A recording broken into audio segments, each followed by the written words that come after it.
이번 영상에서는 엔비디아 지금 하락을 하고 있는데 매수해도 될까? 입니다. 반도체 및 인공지능 주식이 관세로 인해서 매도해서 반등을 시도하면서 엔비디아 주가는 월요일에 많이 올랐습니다. 번스타인에서는 엔비디아가 관세 리스크 작기 때문에 반등 기대할 수 있다고 했는데요.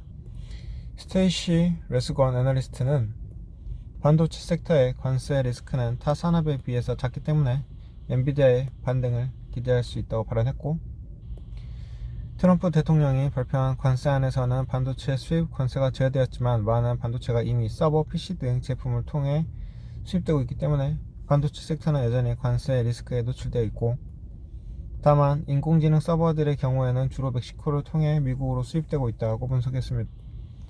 트럼프 대통령이 발표한 상호 관세에는 캐나다, 멕시코가 제외되었으며 영국은 USMCA 협약을 개정한 것으로 미국의 대대적 관세 정책을 피할 가능성이 있다. 이는 멕시코 수입 경로 의존도가 높은 반도체 기업들 그리고 엔비디아의 유리한 요소로 인식될 수 있다고 정리했습니다. 이어 엔비디아의 펀은 20배로 밸류에이션이 10년 내 아주 낮은 수준으로 하락한 상태이고, 인공지능을 중심으로 한 산업혁신은 여전히 유효한 테마이며 엔비디아가 언제부터 반등을 시작할지는 알 수가 없지만 앞으로 많이 상승한다고 생각을 했을 때 현재 밸류에이션이 매력적이다고 판단했죠. 그러면서 이렇게 큰 상승을 했습니다.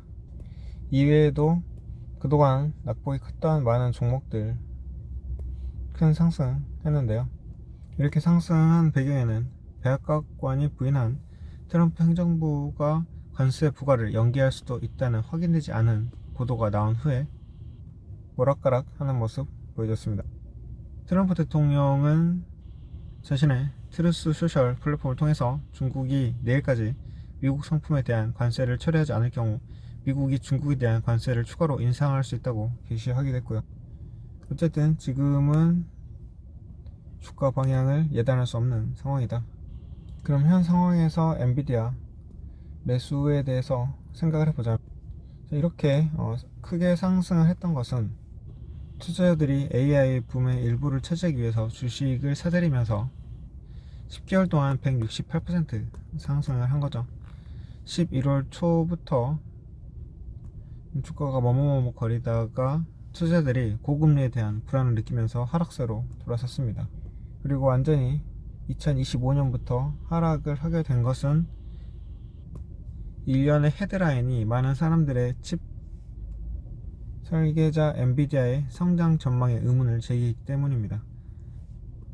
자, 1월에는 중국 AI 회사 딥시크가 비교적 낮은 컴퓨팅 파워가 필요한 AI 챗봇을 출시했고, 이러한 딥시크의 혁신이 계속적으로 다른 회사에서도 일어난다면 엔비디아의 프리미엄 고성능 하드웨어에 대한 수요가 감소할 수 있습니다. 2월에는 트럼프 행정부가 중국에 대한 반도체 수출에 대한 기존 제한을 강화할 수 있다고도 보고했고요. 3월에는 트럼프 대통령이 관세에 대한 논평을 강화하며 광범위한 상호 관세를 발표하는 해방의 날을 이야기했었고, 반도체는 최신 관세 계획에서 제외되었지만 이는 언제든 바뀔 수 있습니다.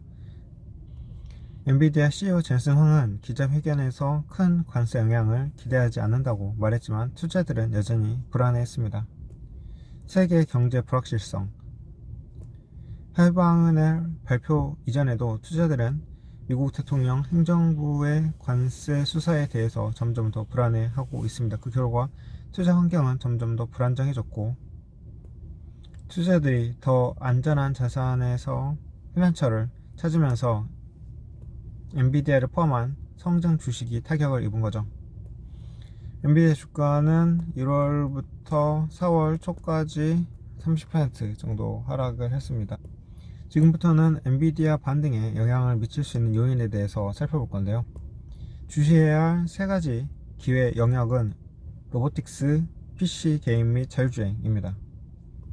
CEO 젠슨 황은 최근 AI 기반 로봇 공학 및 자동화 분야의 기회를 50조 달러로 평가했습니다.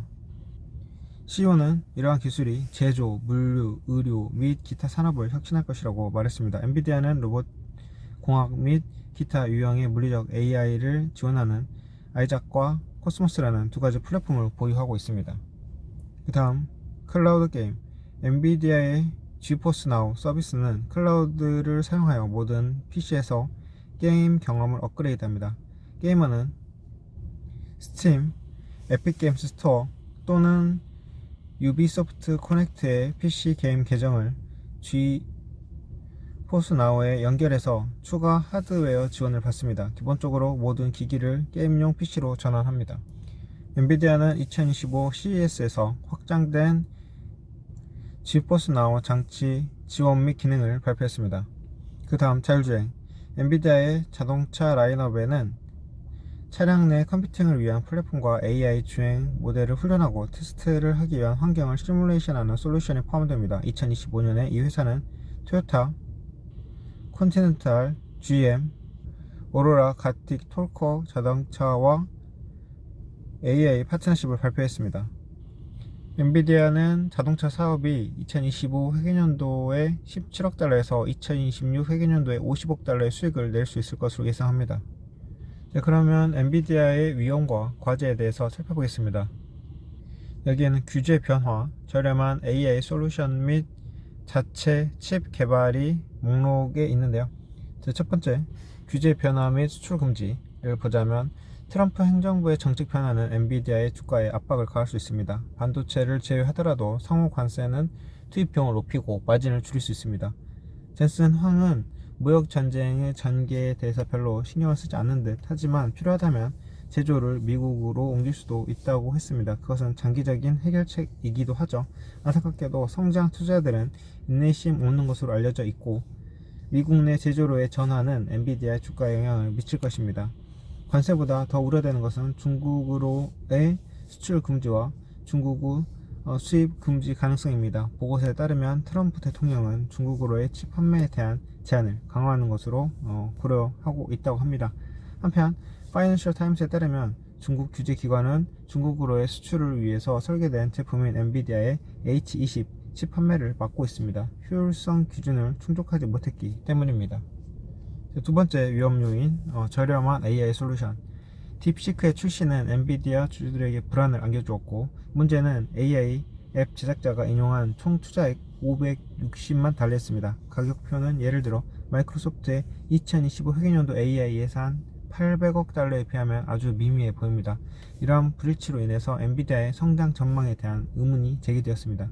딥시크가 할 수 있다면 대기업 기술 기업이 동일한 결과를 위해서 엔비디아의 AI 하드웨어에 훨씬 적은 비용을 지출할 수 없는 이유는 무엇일까요?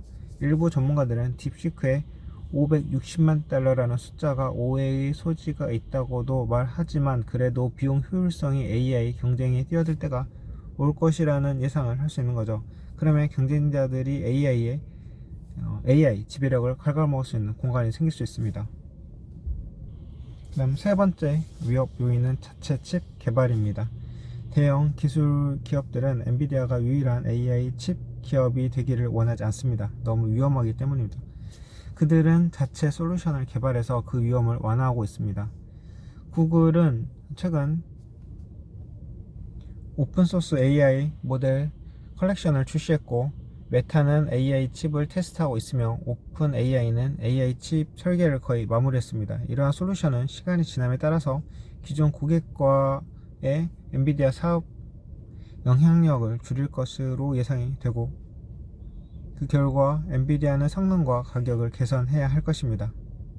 자, 그럼 이번 폭락으로 엔비디아 주식이 싸졌는데 매수를 해도 될지에 대해서 생각을 해보겠습니다. 엔비디아는 규제 및 경쟁적 어려움에도 불구하고 현재 매력적이고 장기적인 매수 대상이기도 합니다. 주가가 트럼프 이전 성장률로 돌아가지 않을 수 있지만 미래지향적인 리더를 보유한 혁신적이고 건강한 회사이며 이러한 특성은 일반적으로 시간이 지남에 따라서 주주 가치를 창출합니다. 많은 성장 주식과 마찬가지로 엔비디아는 변동성이 있습니다. 주당 가격은 상승하는 것만큼 빠르게 하락할 수도 있고요. 1999년 상장 이후 엔비디아 주식에서 이러한 역동성이 작용한 것을 볼 수 있습니다. 따라서 이 주식은 강인하고 인내심 있는 투자자와 이미 엔비디아를 소유하고 평균 비용 기준을 낮추고자 하는 투자자에게 가장 적합하게 보이는 거죠. 자, 그래서 결론을 내자면 투자자들이 관세, 무역 금지, 저비용 AI 모델로 인한 우려로 인해서 엔비디아는 현재 많이 하락해 있는 상황이고요. 하지만 엔비디아의 성장은 타격을 받지는 않았고 지금 이렇게 하락한 것은 외부 요인이다 라고 볼 수 있는 거죠. 또한 엔비디아는 AI 성장을 지속했고 로보틱스, PC 게임, 자율주행 분야에서도 기회가 있어서 현재 가치평가 32.08배로 되어 있는데 예전과 비교를 하자면 지금 엄청나게 하락해 있는 상황입니다. 지금 그래서 이런 모든 것을 평가해 볼 때 이 주가는 매력적인 상황이라고 볼 수 있는 거죠.